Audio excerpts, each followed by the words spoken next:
say take into account multiple sources, we do not mean academic sources. I mentioned it in the interview yesterday as well. Of course, I'm going to tell you a little bit about Michael Porter's shared value.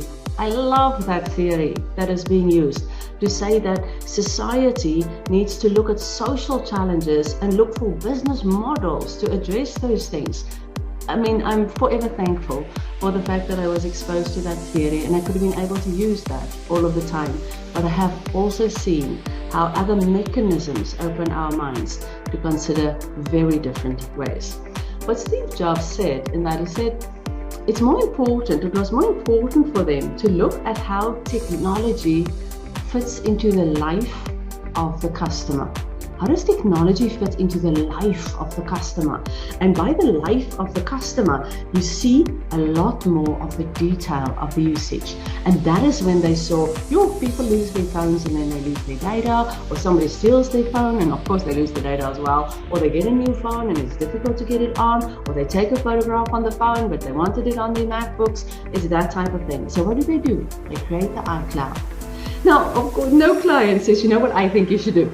I think you should do this cloud thing, this iCloud. Of course not. Of course, a client is not going to say that. So, but understanding the life the customer is living, that is where the interesting part comes in.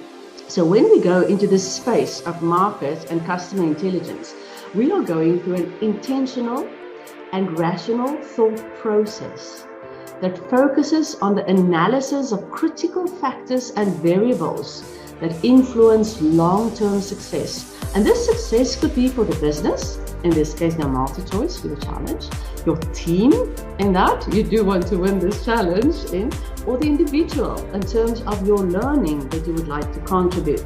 It's a careful and deliberate anticipation of the threats and the vulnerabilities. And then, of course, the opportunities to pursue. But we can never be blindsided to say that, oh, my idea is so great, I can see only the upside. So if I can give you the first part of crucial advice.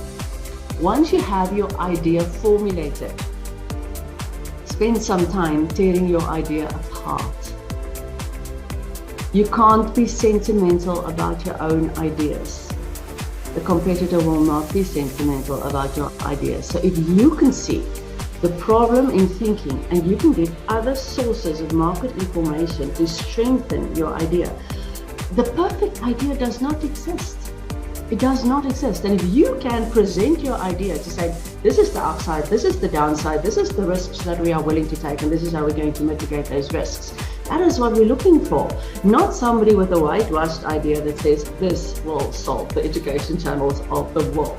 So of course, that is not possible in that. Otherwise, well, let's hope it is possible, because this world, we really do need that solution.